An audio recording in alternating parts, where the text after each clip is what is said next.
Morning, everybody. My name is Jerry Leary. Been drumming since 1998, but I still have plenty of stuff to work on. Today, I'm going to be working on Flam 5. So we are going to start with a grid warm-up, Flam 5 on 1, triplet grid. And then we're going to work on an exercise that released yesterday or Friday or, I don't know, sometime in the last couple of days. And then we're going to chop out. Oh, and in between that, we're going to also stretch and massage. Now, all of these practice streams are available in this playlist on YouTube. So you can find how I practice, what I practice, the things that I work on from start to finish, etc. So, for example, the last couple of drum kit streams, I started learning the songo feel, and then have been working on that, grinding through that for the last couple of streams. So you can check this out if that interests you, and if not, that's okay. Now, often people will come in here and ask me questions because I've been drumming for so long, because I have a bachelor's, master's, PhD in music education, and have taught every grade, kindergarten through doctoral student. I have a range of teaching and performing experiences. So people ask me some questions on the different streams that I am on, because I'm live on several different platforms.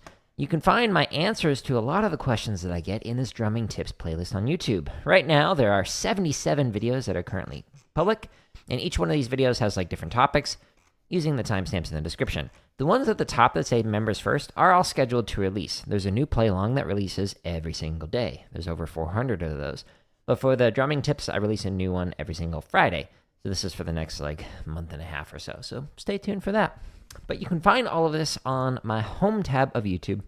On the home tab, we've got drumming, gaming, computer science stuff. Just click on the header, and then boom, it shows you just the drumming or just the gaming, whatever. Now, if you click on any of these play-alongs, there are timestamps in the description to jump to a BPM.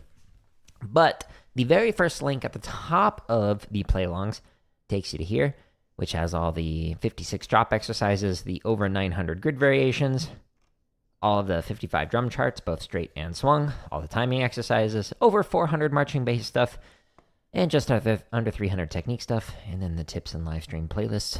This is all neatly organized, something I can't really do on YouTube, so that's why we've got the website here to make it easier for you to find all of the content. Now, I'm going to get myself motivated here with Shia LaBeouf. The great Shia is going to help me to be prepared to work on my Flam 5s. So let me hide him because of copyright. Shia, here we go. Do it! Just do it! Don't let your dreams be dreams. Yesterday, you said tomorrow, so just do it! Make your dreams come true! Just do it! Some people dream success. Well, you're going to wake up and work hard at it. Nothing is impossible. You should get to the point where anyone else would quit, and you're not going to stop there. No, what are you waiting for? Do it. Just do it. Yes, you can. Just do it. If you're tired of starting over, stop giving up. Oh, yeah. Now I'm ready to work on my Flam 5s. Thank you so much, Shia LaBeouf. We're ready to go. Okay, so like I said, the first thing I'm going to do is I'm going to warm up with grid variations. So there's over 900 grid variations. What I recommend doing is any of these rudiments on one. Focus on that either forward or backward. What does that mean? So if we go into Flam 5s for the triplet one, we've got forward. So the accents go 4, 2, 1 for the pattern. And then for the subdivision, it's going 1, first partial, second partial, third partial. But if you see the 1, 2, 4 accents, it actually goes backward. So it's going third partial, second partial, first partial, and it's going 1, 2, 4 instead of 4, 2, 1. Now, I'm going to warm up. So I'm going to start off. 110 sounds fine. So like I was mentioning earlier, any one of the timestamps in the description allow you to jump to a very specific BPM. Practice, and it'll count you off, and you can work on listening in while you play along to it.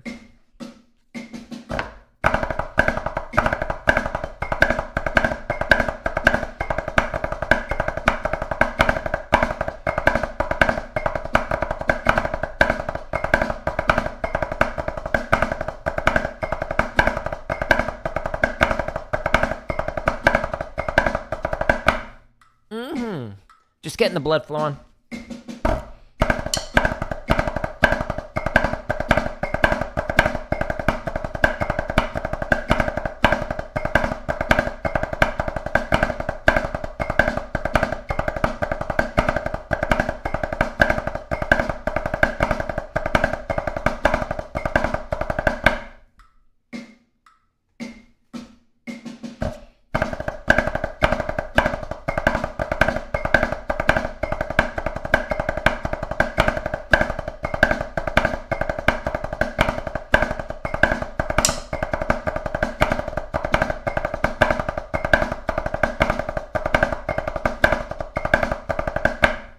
2 more reps.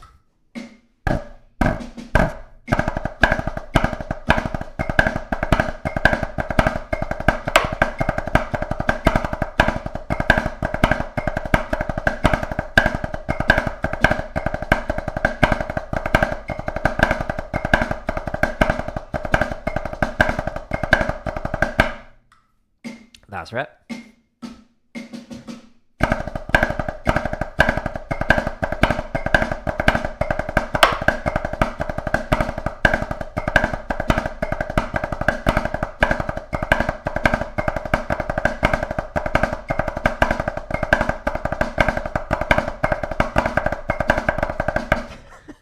So it started to sound terrible.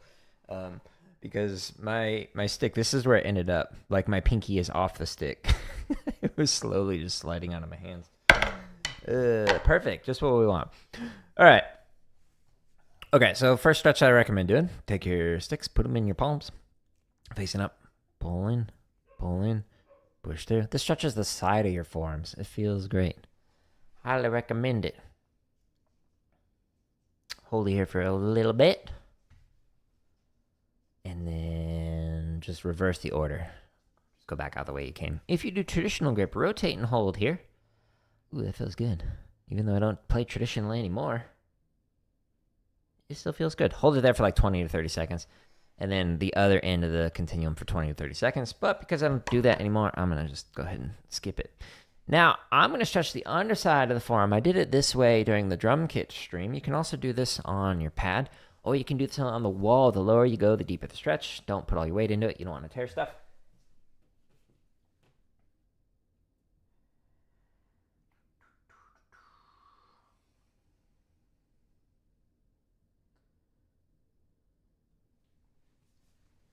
Now I'm going to stretch the top side of the forearm. You could do it like this. You could do this on your leg. You could do this on your pad. Or if you do this on the wall, the higher you go, the deeper the stretch, the more you get your arm parallel to the wall. But again, don't put all your weight into it. You don't want to tear stuff.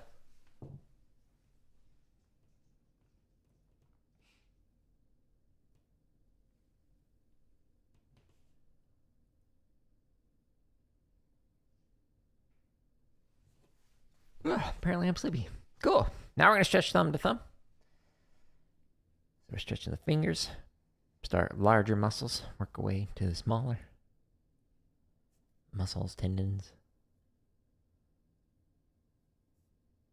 Get nice and relaxed. Now, the grid variations are great for working on rudiments, so that way you can play any kind of accent combination with them. So you can play accent on 1 for the Flam 5, on 2, on 3, on 4 for playing the 16th note versions, etc. Really good to work on it. The exercise that I'm going to work on today is the third variation of the Flam 5 builder, and it helps to also prepare you to be able to play grid variations, so in a different way. So I'll show you that exercise here when we're done stretching and massaging. Next, what I'm going to do is massage here. So we're just trying to get nice and relaxed. Using the thumb on top, the fingers are underneath. You can flip it around like this.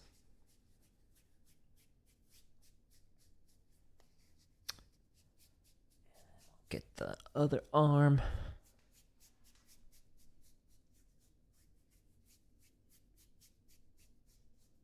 I'm so tired. I don't know why. I got good sleep. Now I'm going to massage the palm. Thumb inside and fingers on the back side. So after we work on the Flam 5s today, take a little bit of a break to tear this down and get ready, get set up for some Fortnite. We'll play some Reload. Try and get some wins. I think I've gotten at least 2 wins every single stream in like the 2 hours that I stream. So not bad. The most I've gotten is 4. We'll see how we do today. All right, massage and base the tip of each one of the fingers. Do this at least 2 times, depending on like how your fingers are feeling. You might need to do it more. Ooh, a little pop there. Oh boy.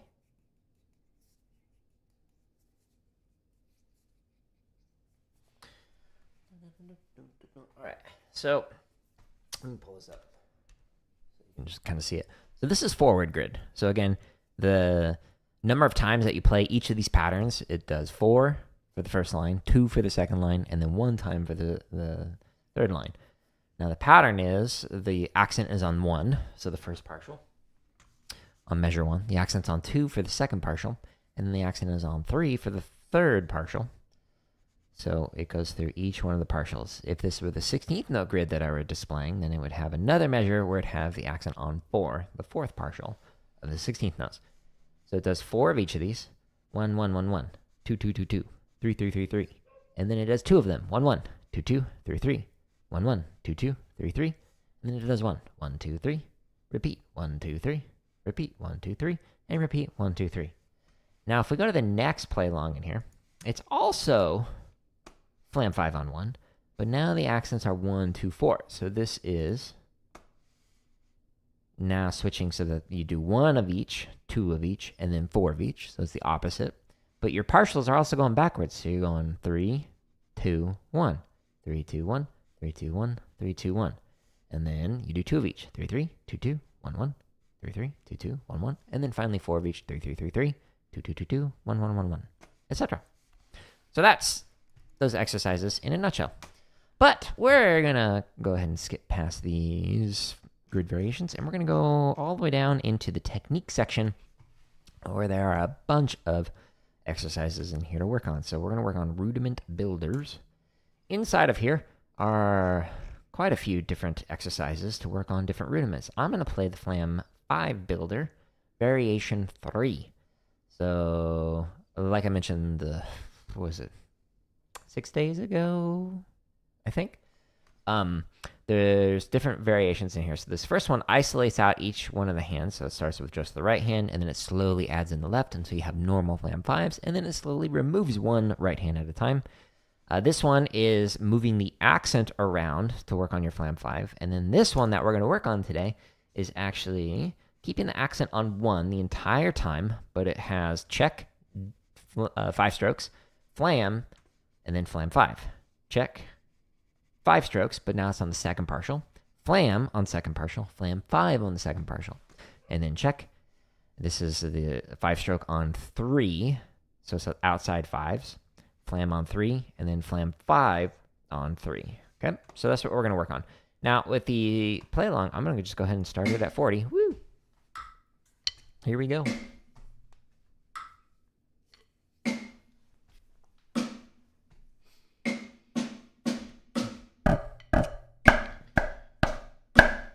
Try and stay nice and relaxed when you're doing this.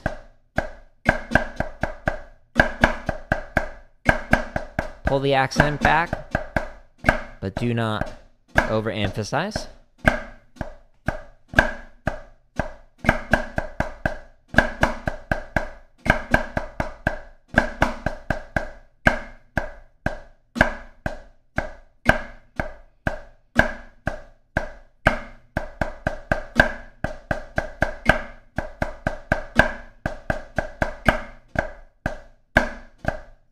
Thank you for the like on YouTube.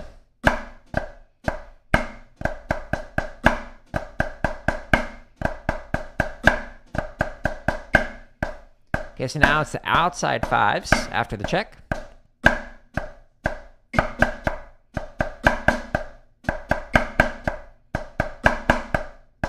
Flam on 3.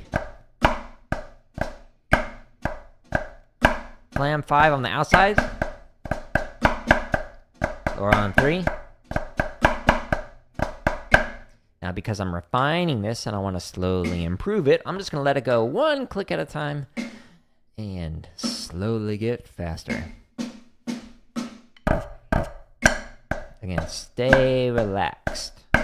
Do not squeeze the accent like that.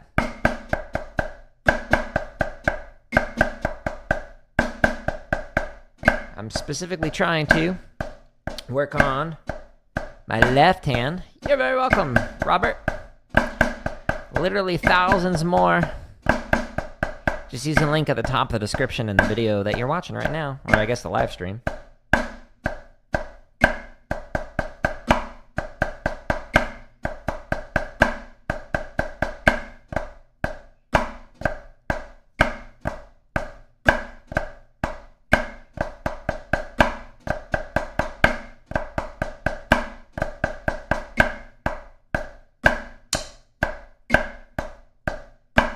outsides.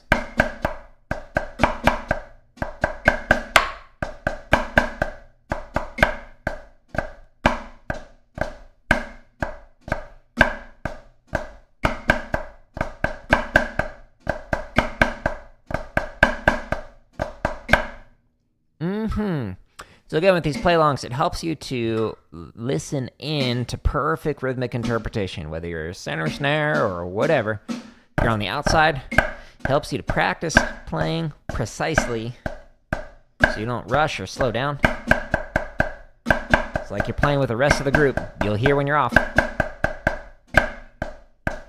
Train your brain to fire the neural firings with a consistent timing, so it's perfect. Better than a metronome.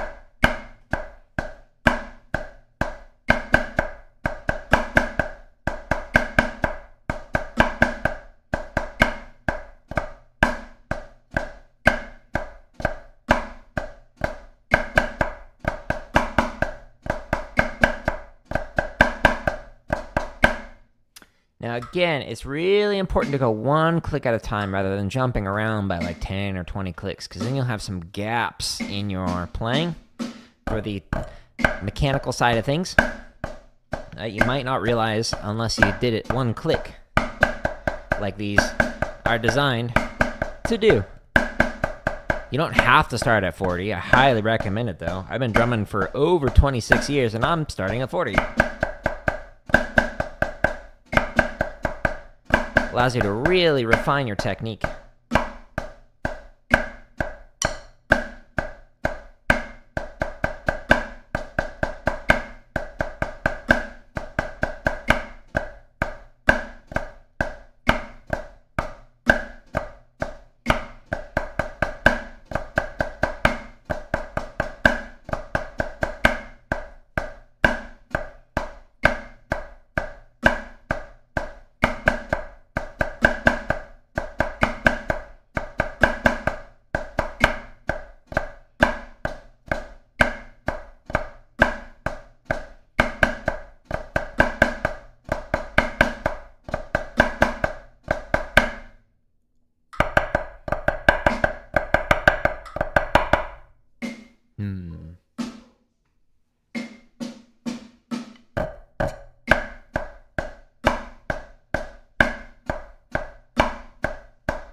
All right. Every 5 clicks, it has a little bit of a respite here. So if you click on a BPM that ends with a 0 or a 5, it'll give you a few seconds to get yourself set up. But if you click on any other number, like 43, then it'll immediately start tapping off for you. Pro tip. As somebody who made all of these thousands of free play-alongs, I know the insides and outs of how I'd recommend playing through them.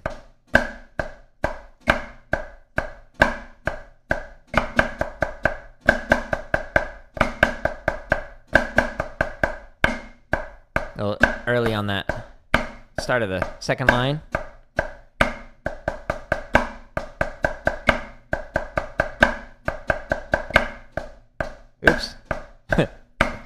put the grace note on one.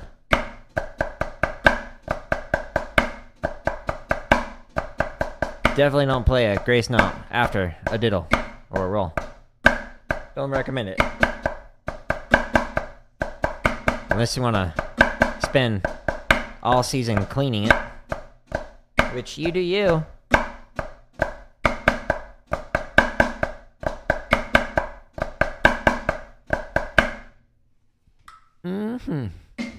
I'll sometimes see transcriptions or people writing solos or cadences that have a flam after a diddle. I'm like, uh-oh. That's not gonna go good.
Trying to get better at not burying the tap off by just pecking during the tap off.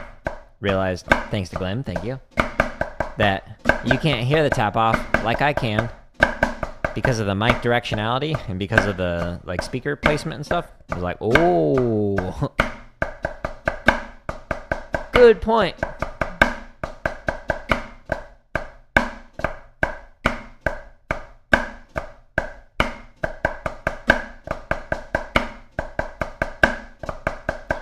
So thank you, Glenn. Good feedback. Helps improve the stream.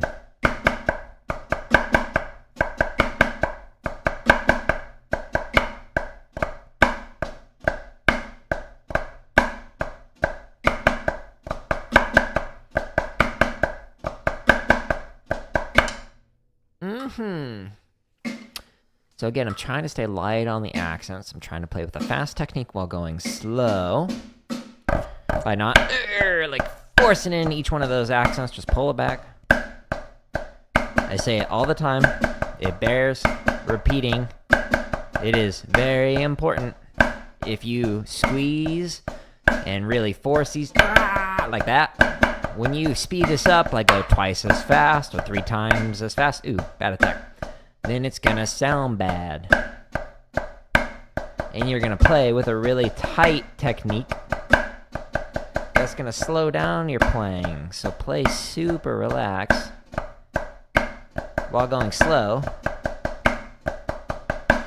so you can train your neural firings to fire in time by having more space in between each one of the notes, so you can be more precise with your interpretation of like diddles or whatever, but stay relaxed. You don't want to be rhythmically precise but have flam 5s that are like super tight. That'd be bad.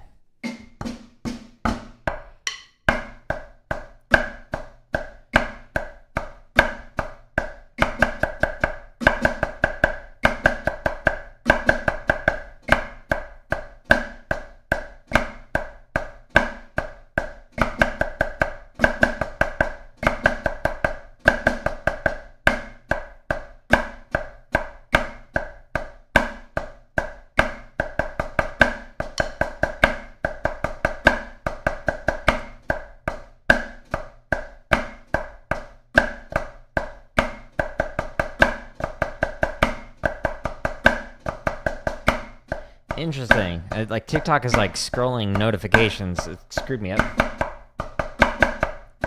It's weird. It's like showing GIFs that like other streamers are getting.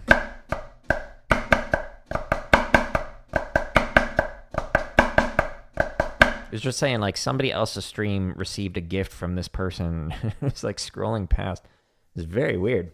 Trying to figure out like what's going on with that. Like TikTok, why are you giving notifications for not my stream? No thanks. Can we like turn that off?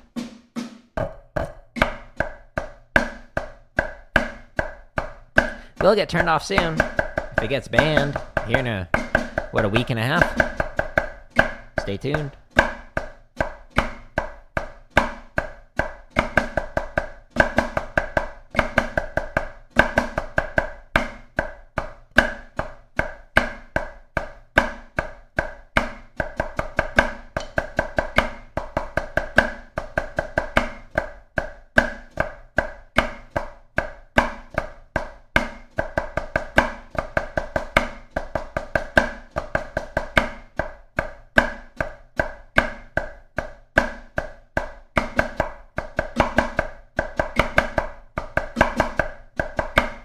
And again, variation 2 of this moves the accent and keeps the rudiment stationary. So that's another way to prepare you to work on grid. Or, you could just play the grid that I was just doing to warm up, and rudiment on 1. Play it at 40. Great way to just learn it in context. Just play it as is.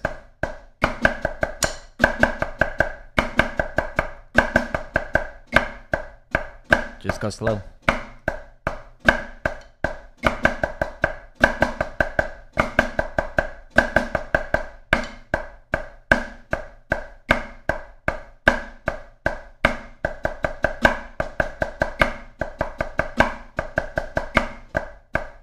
Accents are too heavy. Let me lighten them up.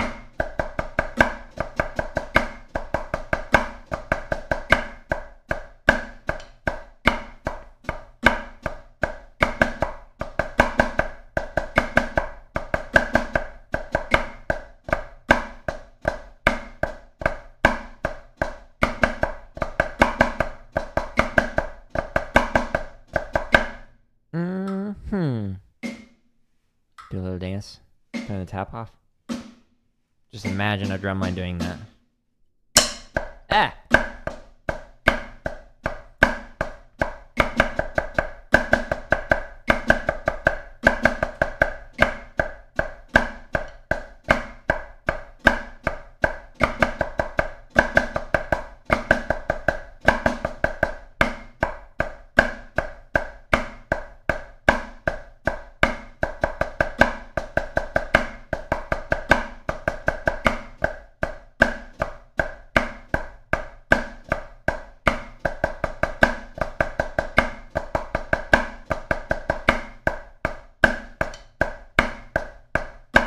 Good to hear that, Jacob.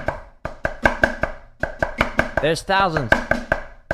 Just go to the home tab or the link at the top of each one of these play-alongs.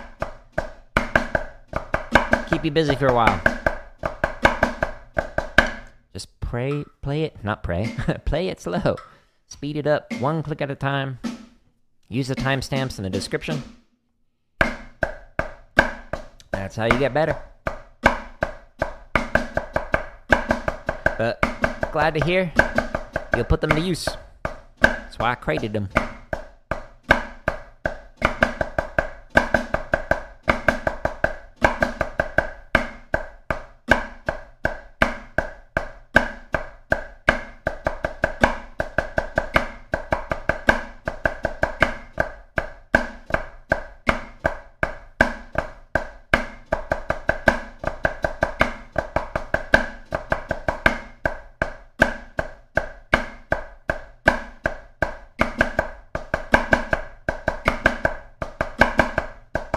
Oh, thank you for the kind words. I'm glad to hear it's helpful. And you're welcome. I got over 400 more currently scheduled to release. And even when I was like showering this morning, I was like, ooh, that's another idea. Just constantly creating more content. Trying to help.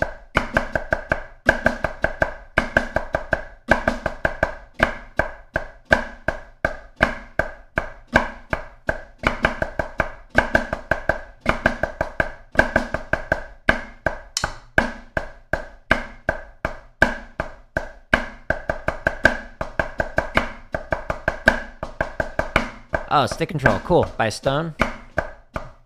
George Lawrence Stone. Yeah, I've got several different stick control variations under the technique section on my website or in the technique playlist on the home tab of YouTube. But there's like almost 300 exercises on there, so a little bit hard to navigate through. But I'll take a brief respite for a moment here. So if we go into here, if you go to this link that's at the top of each one of the play-alongs, just scroll down to the technique section right down here, and then this playlist stick control has a bunch of different stick control variations. I really recommend checking out the ones with filler.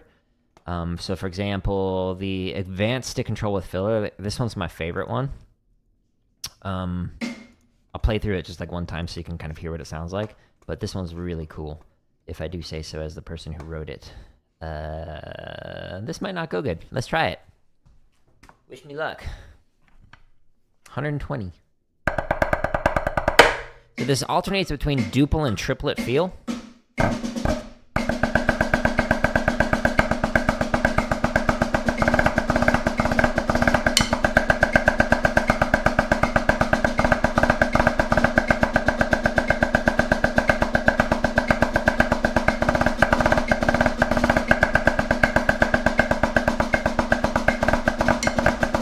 Ew.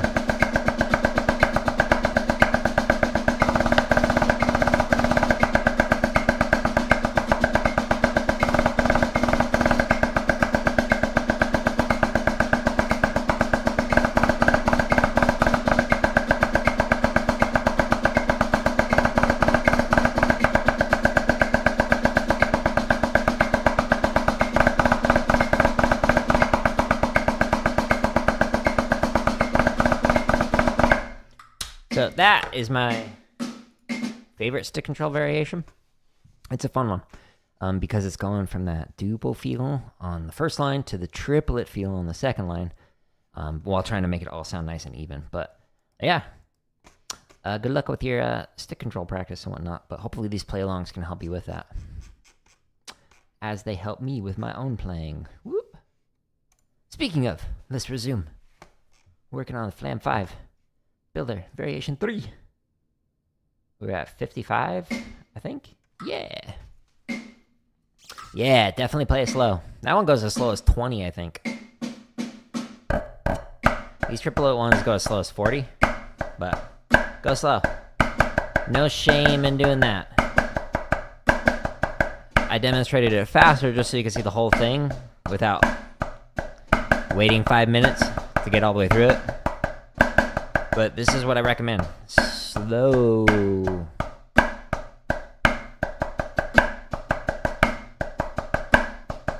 Been teaching drums since 2003, and I always taught to play slow, even with the drum lines that I was...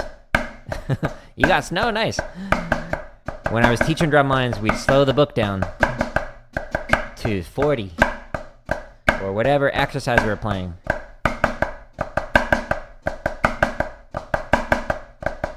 It was tedious, but it was worth it. We did not get snow, you know, in a desert. Phoenix.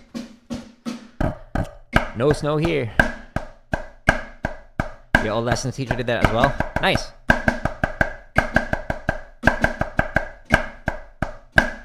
Yes, agreed.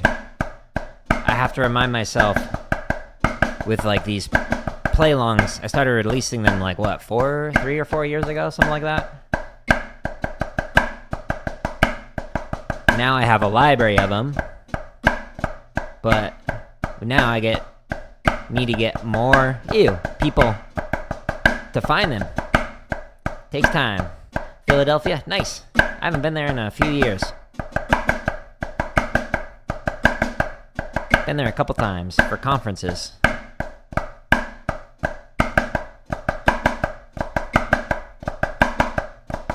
Yeah, I've been there for computer science conferences, computer science education, and then technology in education conference.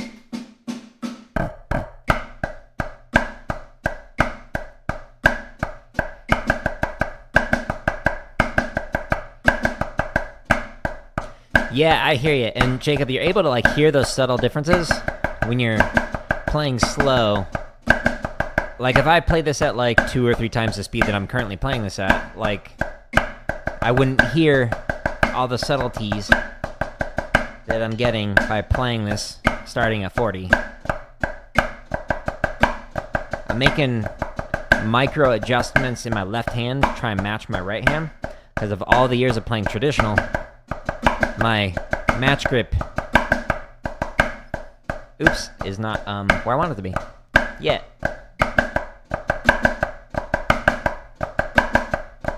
But you know, I had several more seasons of this technique, and now I'm trying to do this technique. So it makes sense.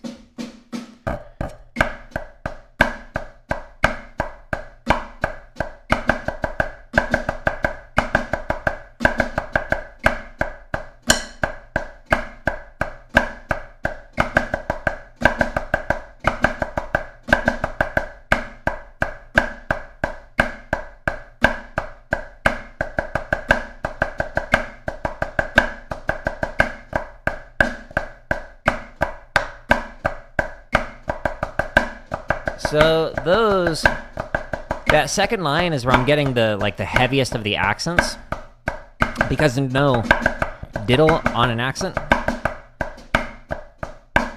Oops, I started playing line 2. Yeah, so the second line when it's, or those accents are a little too heavy, and the reason why I've mentioned a bit, let me just like demonstrate it. So the reason why that's bad is if you're playing, let's say, that last measure of line 2, and you're playing heavy accents on there at like a slow speed, as you speed it up,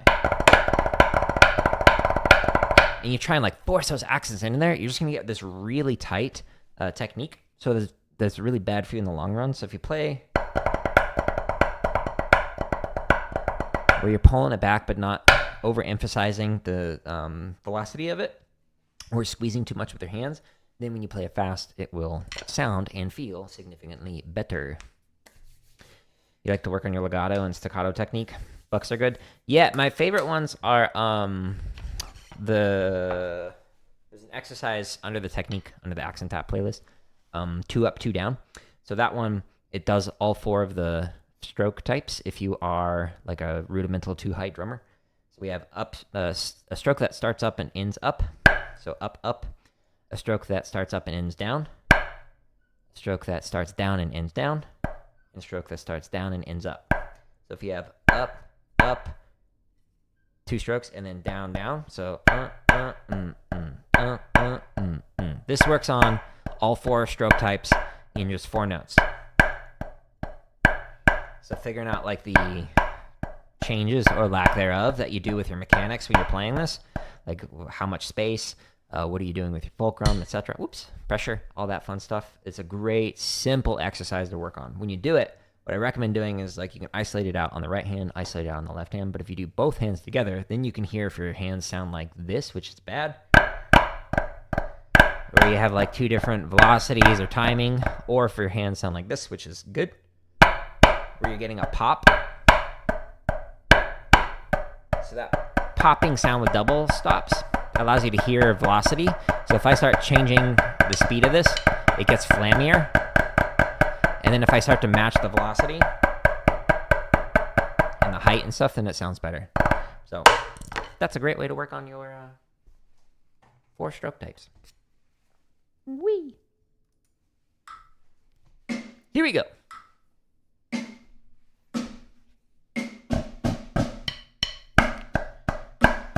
Stay relaxed.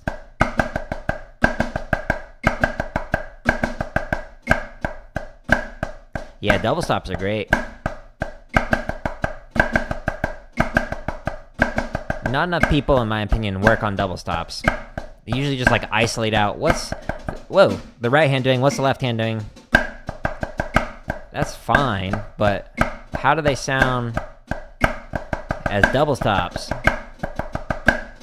Then you're doing a direct comparison rather than going by memory, trying to compare the right and the left hand.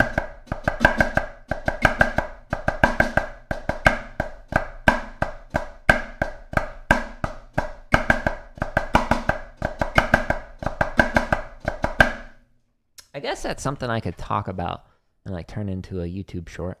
I don't want to do that. Yeah, so if you're working on trying to like match your right with your left hand sound, what I'll often see people do is they'll do like, I'm just gonna work on just the right hand with whatever the pattern is, and then I'm gonna work just on the left hand. That's fine and all to be able to like hear what your hand is doing individually, like playing a Flam accent, like cool, but you're having to rely on your memory to hear what it sounds like when it's just one hand and then waiting until the next hand. But if you combine them together and play as a double stop, so play, then you can hear if it sounds flammy on those interior notes, like that, or if you're getting this double stop popping sound.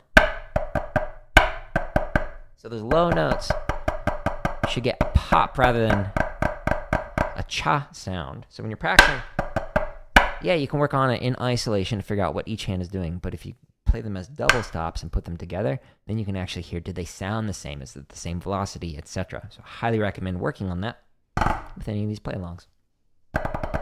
In fact, I got a play-along that's dedicated to it. It's called like double stop exercises. I recommend it. You played a lot of triplet rolls. Nice. Yeah, we got quite a few triplet roll exercises under the technique section. The thing that I was like, that I thought of this morning was like, oh, what if I do a no check rolls so people can get used to playing like a cold roll and work on those attacks? So like have a measure of rest and then a measure of like a tap roll. So that will be coming out in the future. Stay tuned.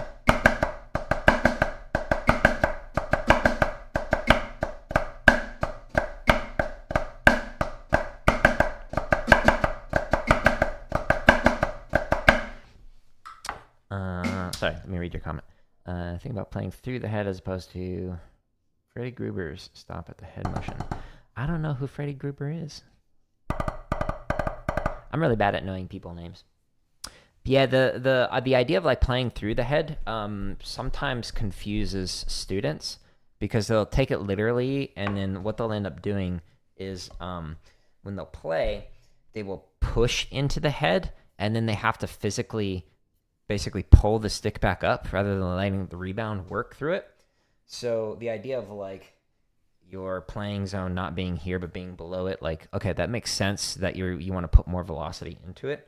But for some students, having taught literally thousands of them, for some of them that doesn't work well because they will like, instead of doing a legato where it comes back up naturally, just like using natural rebound, they'll like, and then physically pull it back up. We've even seen some like jazz players like teach you to use your in your ring and your pinky finger to pull the stick back up. Like I don't know how to even do that. Like this. So don't do that. let the stick rebound naturally. Don't pull it back up. But yeah, so one of the cool things that I like about teaching and like having done it for over 20 years now is like what works for some students explaining things doesn't work for others. So you have to find like several different ways to teach something, which is neat because then it like forces you to think of a concept in like several different ways. So you end up better understanding the content you're teaching just because you're having to think of it in like, here's a concept and like several ways of explaining that one single concept. It kind of like helps you to approach it from many different angles and whatnot. So I personally like that part of teaching, which is why I like teaching made me a better player, as weird as that might sound. You still use rebound for sure. Yeah, there's also an exercise that I have under the technique stuff called rebound, under the timing transitions playlist. But that one is focusing on a very fast stroke. And so we used to do that with drumline and like do tenor crossovers with the exercise.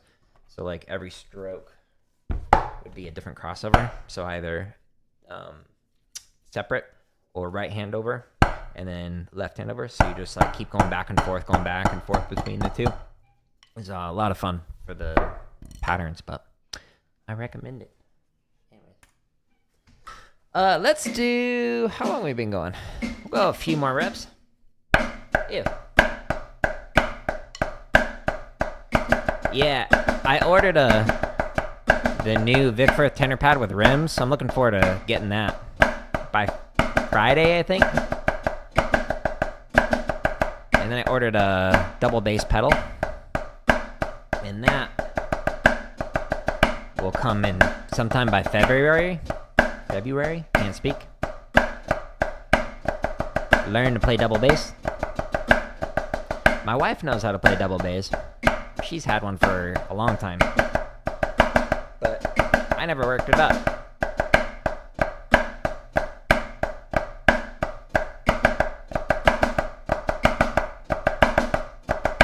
Yeah, so my plan is there's a the timing transition exercises as well as the timing exercises and the endurance and speed playlists. So I'm going to use those, like the stick control variations, with the feet.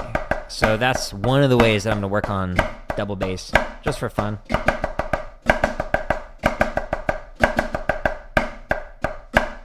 Yeah, I'm in the same boat.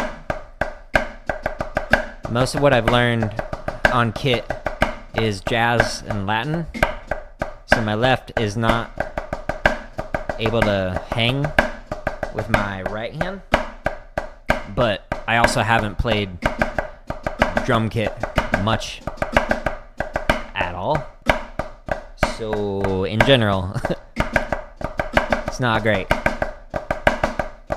but you know, hence why we practiced it yesterday. We'll practice it tomorrow.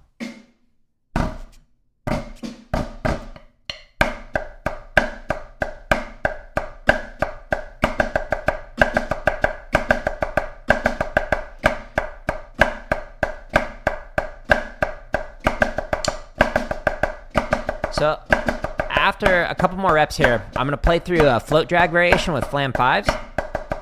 And we're going to intentionally chop out.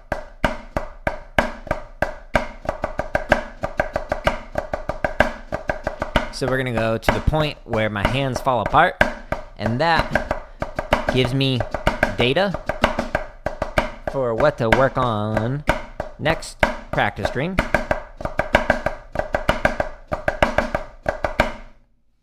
Used to doing prog rock covers like Rush. Nice. Yeah, Rush is great. Dream Theater. My wife has been listening to a lot of Sleep Token lately. The Drummer 2 is really good. Very tasteful. It's like a jazz-influenced metal.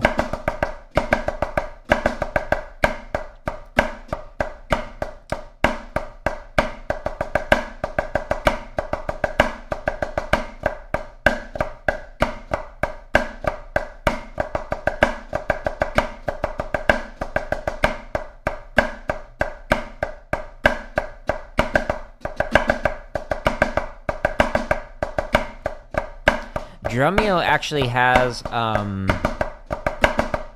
several videos of Two playing through some of their pieces. The drummer's name is Two. At least the lore behind his name is Two. But the Drumeo has performances of him playing and like multicam angles and whatnot, so you can like see what he's actually doing. But then also they have an interview. I think it's like an hour long, which is like a very rare thing because my wife would know more. But I guess the group members do not really do interviews, and they have like masks, so you're not supposed to know who they are, etc.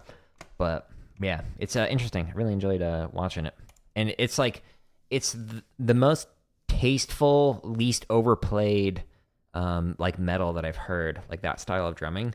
Like usually it's like blast beats and whatnot, which like nothing against that, but like he is very tasteful with doing just enough to make it sound groovy or complicated or whatever without like just constantly just like with the feet the entire time, which is kind of, for my ears and my taste, just gets a little old after a while. But you know, to each their own. I'm also old, so maybe that's why. Okay, so I'm in the chop exercises, so the float drag variations. I'm going to work through this. But we're going to... Ooh, 180. I don't know about that. We'll find out. The last drumline that I used to teach, most of the group members really like metal. So So they listen to it all the time. Always bopping with it. All right, so this exercise, we're going to go by like tens until my arms just completely fall off.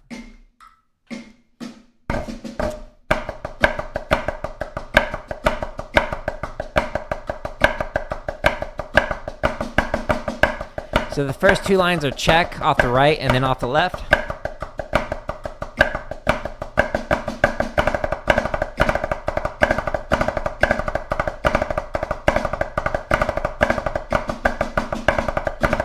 Ew.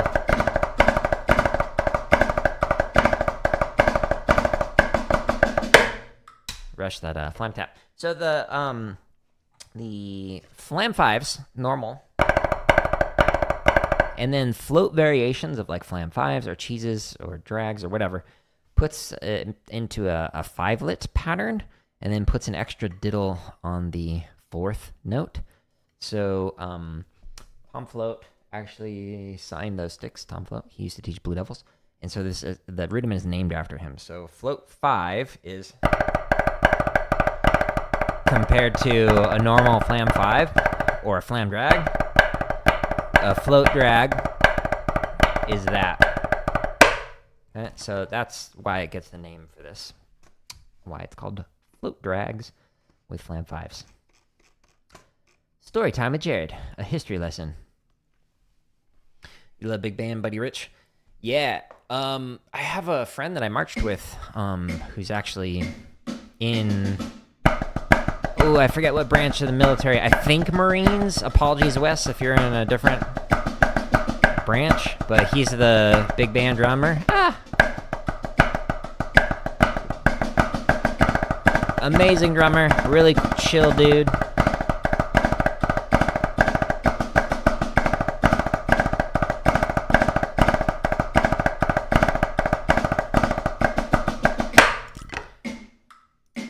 Yeah, he joined Academy in 2004 when I was center snare.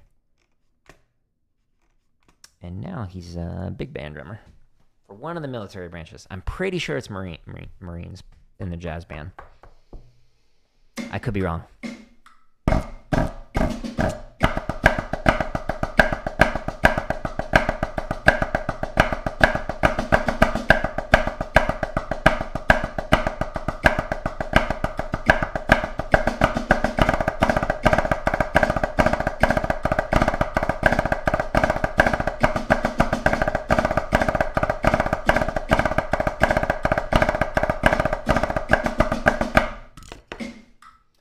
You always love Blue Coats and Santa Clara Vanguard. Yeah, I fell in love with SCV in 2003. I used to be a huge Blue Devils fan, and I was studying with Glenn Crosby, who's taught at Vanguard and Pulse and all sorts of very well-known groups. But I was getting private lessons with him, and then he was also consulting at Academy when I was in the group, and he, like in the lot, would just like point out things, like little nuances about Blue Devils is playing versus Vanguard's. And through those like conversations, I was like, oh wow, like I really enjoyed the style that Vanguard was doing.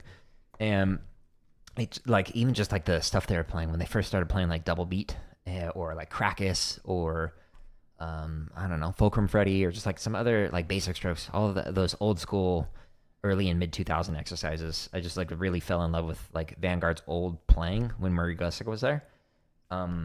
But the stuff that they're playing nowadays, like it's with Rennick, it's super cool to hear and to just like see the progression and whatnot. But yeah, Vanguard, huge fan of them.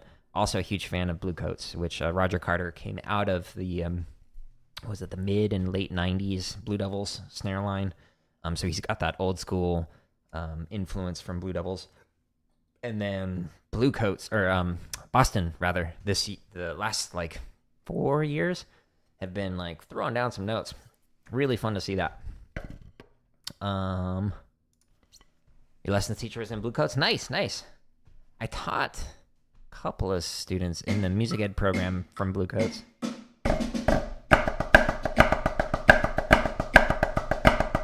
But that was music education, not drumline. That was back when I taught university.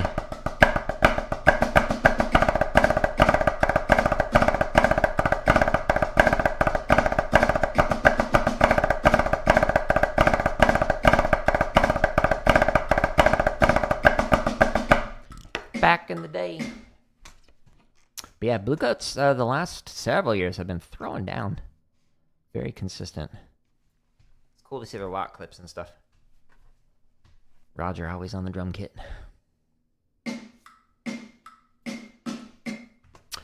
What's up? I'm a new quad player in my first year of open class. What are some things that might help my transition from tenors to snare? Well, assuming that you're playing traditional grip, that's going to be the biggest factor to focus on with your own playing, is just getting used to the mechanics, because conceptually you'll understand like what you're supposed to play, but mechanically your hands are just going to like refuse to cooperate when doing this.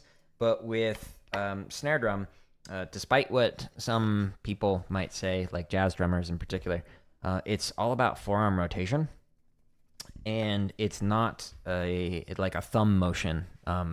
So if you are trying to go from tenors into snare, I've often seen some tenor techs who will go like work with the snare line, and they will mistakenly say like, oh yeah, it's just like using your finger this way, but now you're just going to use your thumb to get the interior notes in there.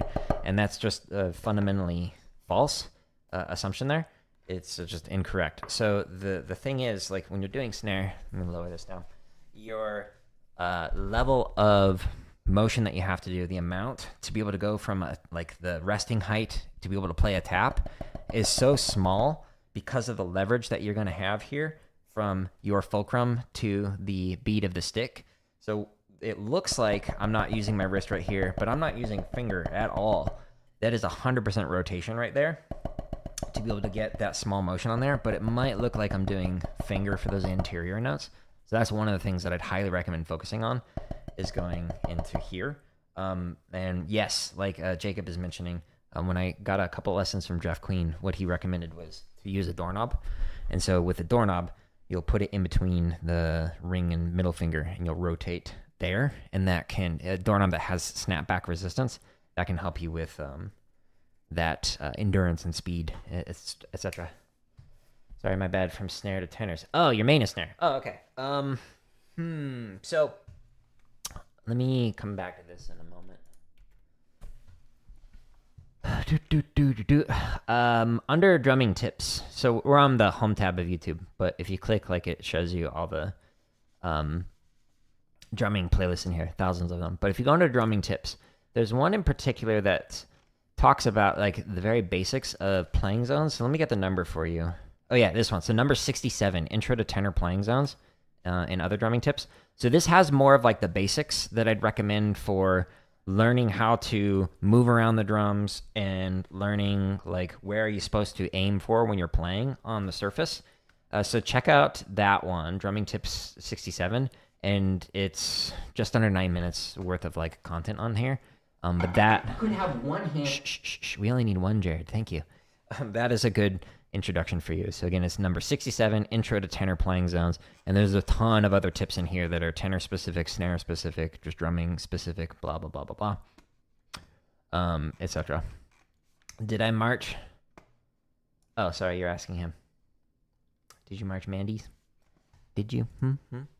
But yeah, so when you're playing on tenors, the playing zones are super important, but also the motion that you're going to do when you're moving from one drum to the next. I think I mentioned it in that video, but make sure you do not have a wrist bend or a wrist break. So you don't want to like go from one drum to the next and have like your technique change like this, where you're going back and forth. You want to actually physically move your arm while maintaining the exact same up and down vertical motion while you are moving to the different sides of there. Miss auditions this year. Sweet.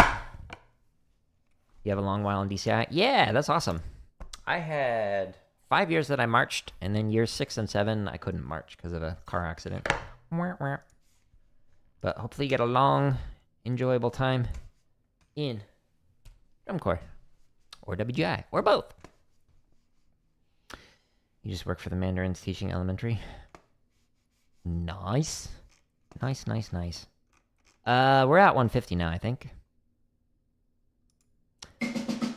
Whoops. You're glad I'm okay? I'm glad I'm okay, too. It stunk that I didn't get to march my last 2 years of drum corps, but, 5 years is still a lot. But I actually learned a lot from it. And this tattoo is kind of like a good daily reminder for me for it to turn like negatives into positives. So when it like starts to rain, be able to learn how to play in the by turning the umbrella upside down.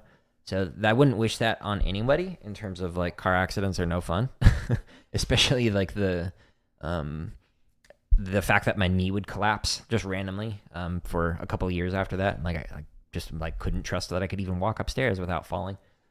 But it made me focus on teaching rather than performing, and so became a better educator because of it. So, you know, something good can come out of bad scenarios, bad situations. Anyways, let's play faster.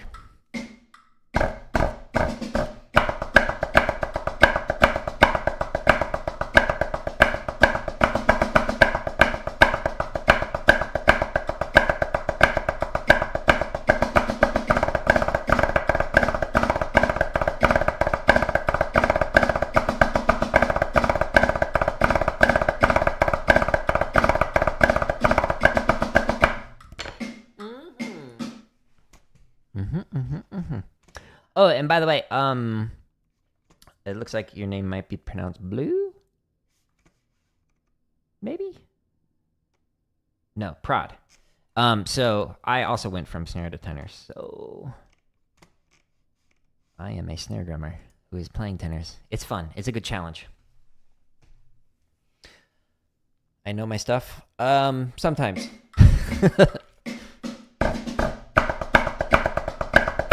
I'm just old.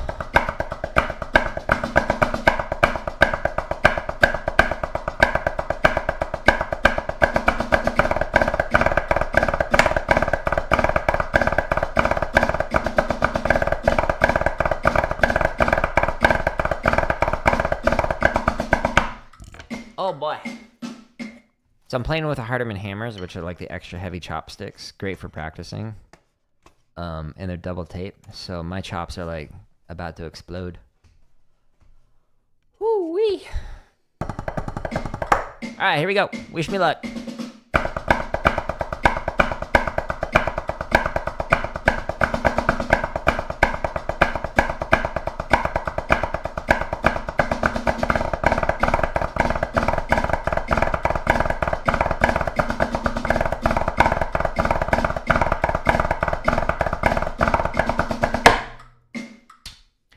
I think that's my breaking point for the day. Edward, good morning. Hello, hello, hello.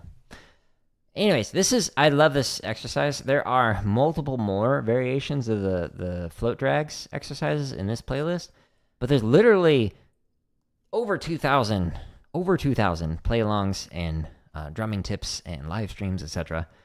56 chop exercises, over 900 grid variations. There's a bunch of timing exercises. There's 55 drum charts.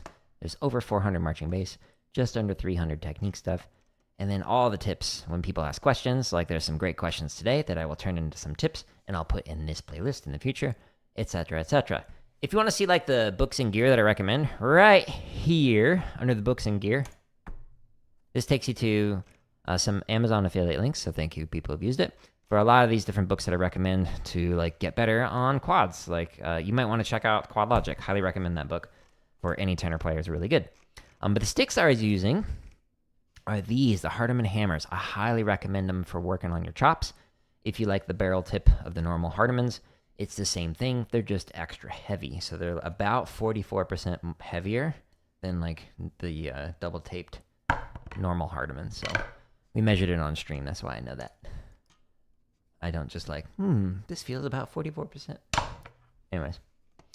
You need to share a page with my friends? Oh, I appreciate that. Yeah. My goal is to make just literally thousands and thousands of free tips and play-alongs. I do get paid from AdSense, but it's like I did the math, like added it up, like it was like a month ago. I've made less than $100 total on AdSense for all this drumline stuff. So you know, you make 2,000 of something, you make less than $100. It doesn't really pay the bills, but thankfully, I don't need to worry about that. So. Because we live off my wife's income. But anyways, I'm going to call it here. I'm going to get ready for some Fortnite. So I'm going to tear this down, and we're going to click on people's faces. That's the goal, at least. So stay tuned for that. But all the gaming stuff, instead of going to /drum, if you go to /game, you can find all the highlights, all the prior streams, etc. Some goofy games we played. But you have a PS5? Nice. I did too. I like it. Have I played Garden of Banban 7? No, I have not. Is it good? Biggest challenge right now is consistent scrapes and crossovers. Yeah, there's a lot of exercises that can help you with that. Check out the accent tap playlist in particular. And that video that I mentioned, I think it was number 67 for the drumming tips. That has some examples of how to come up with splits using exercises, like these accent tap exercises in here. Work on the upstroke and downstroke, where you basically say, hey, all my taps are on one drum, all my accents are on another drum. And if you work on that while playing through it, then that is a great way to work on your like crossovers and your sweeps and whatnot. And then even just the diddle exercises are great ways to work on the scrapes or sweeps, depending on where you're from. But in that video, number 67 of the drumming tips, it talks about like how to come up with different variations where you're going outside, inside, down the drum, up the drum, around the back, Cadets 2000, whatever you want to do. But anyways, I'm going to call it here. I appreciate everybody stopping by on the different platforms. And I'm going to get ready for some Fortnite. Going to click on some faces. But if you enjoy the content, just share it with somebody else. So I appreciate y'all. And hope y'all have a great rest of your day. Bye.